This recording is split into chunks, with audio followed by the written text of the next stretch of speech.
kakati gwe munange yakatwengako tukwaniriza nateera ku DVC live gemawulire agakagwawo ssaawa zino ge mawulire gotasanidde kusubwa ge mawulire agewunikizizza buli omu nga yeewuunya ki ekigenda mu maaso nga yeewuunya ki ekiddako mu ggwanga lino nga yeewuunya Uganda tulagawa agatugudde mu matu ssaawa zino y'ebbaluwa CDF w'amagye oba Chief of Defence Forces General Muhoozi Kainerugaba ebbaluwa gy'aweerezza akakiiko kabannaffe akakulemberwa Mariam Wangadya. Ajjukira nti Mariam Wangadya mukyala akulira akakiiko ka Uganda Human Rights Commission.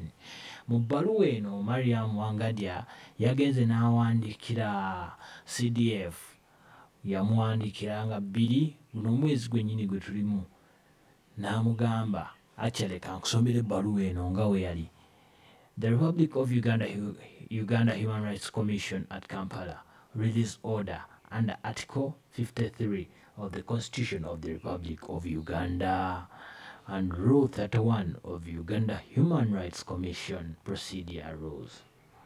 To Chief Defence Forces, munange baluwa nga agiweereza CDF.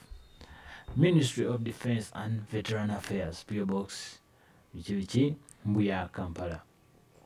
Whereas Edward Rogers Sebufu, also known as Eddie Mutwe, has been in your custody since 26 April 2025, and whereas the Commission is satisfied that he is being unlawfully detained or restricted, this is to direct you to cause the immediate release of Edward Rogers Sebufu from your custody, failure of which you may be liable for contempt under Article 53 of the Constitution. Dated at Kampala the 2nd May of 2025. Na signing Honorable Mariam Wangadya, Chairperson. Webale nnyo Honorable Mariam Wangadya. We appreciate your letter. We appreciate your concern. Naye ate nga tunajjukira nti Mukama waffe wavaayo n'ogamba nti zine ensonga ezaali zigenda mu maaso wali tozimanyiiko. Ssaawa zino tulaze nti ozimanyiiko. Ate bw'otulaze nti ozimanyiiko n'owandiika ebbaluwa. Ng'olaba bannayuganda bakulaze akazito. Bannayuganda beevuddemu ne balaba awaddugala nga baagala kuyonja, bakutta olweyo baagala kwera buli kiriwo. Naye ate Mukama tali amandaazi. Bakulaze wawoogwa.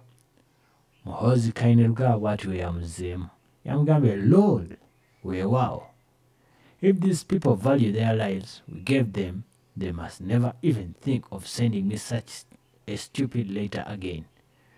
This is their last warning. I expect an apology. Munnange, tubadde tumanyi no one is above the law. Era bannamateeka muzimu kitusomesa nga mugamba nti teri ali waggulu w'amateeka. Naye ate nga mmwe mwabakulira okubeera waggulu w'amateeka. Naye ate kati ssaawa zino nammwe batandise balaga nti waggulu wammwe abalowooza nti muli waggulu w'amateeka, naye ate nayo waliyo abali waggulu. Kati ani agenda okuwuliriza ani? Ani agenda okukolera ani? Ani agenda okuyamba ani? Ani agenda okunyiga ani? Omusajja agambye temuddanga mumuweereza bibaluwa byammwe bya kisiru.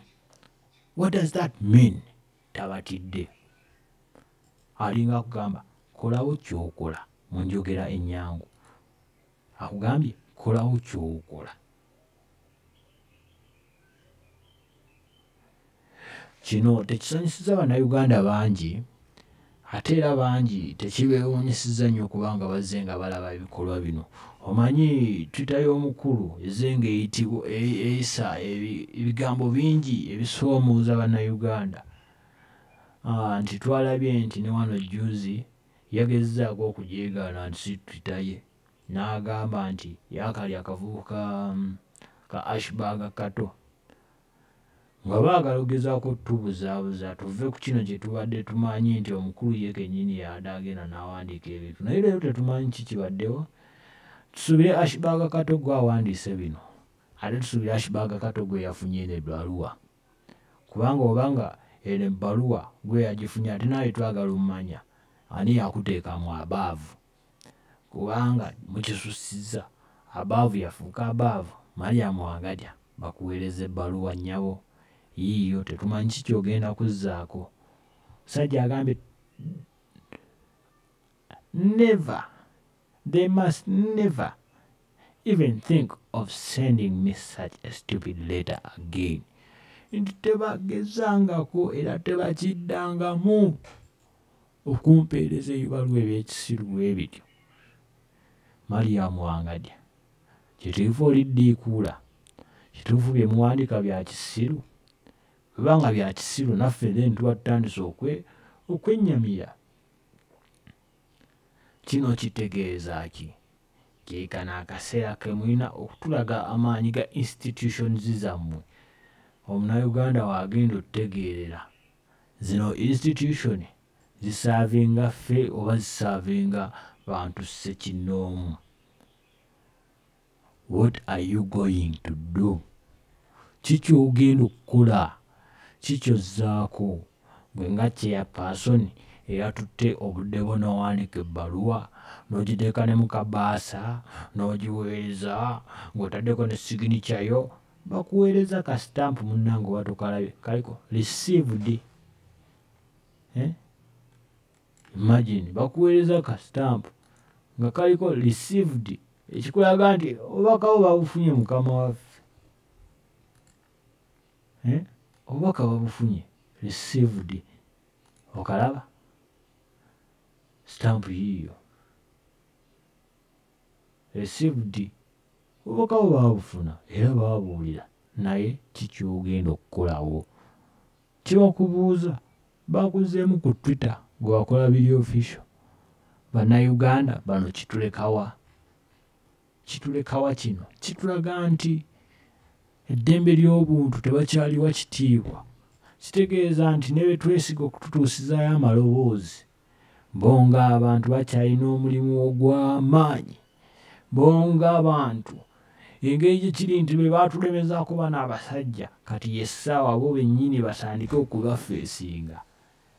Munnange bangi be bazze bawamba, abaana ba Akireewo Kivumbi bali eyo, ba Bobby Yanga, baana bangi ku nsonga ezitategeerekeka, naye nga temubalwaniridde, temufuddeyo ku ddembe lyabwe. Wano juzi omuvubuka yavaayo n'agamba nti yetta omukulu w'ekika ky'endiga, bamututte mu kkooti eyaffe ey'abantu. Naye kati ki ekitwaza omwana nga Eddie Mutwe mu kkooti y'abannamagye? Ebyo ebimu ku bintu bye mulina okwekkaanya, kubanga nga bwe bakugambye nti gwe mulundi ogusembayo wandika ebibaluwa ebyo by'oweereza, kino kyandikugwako nawe ng'omuntu gw'otafuna what to do next. Webale kwekuumira ku DVC Live.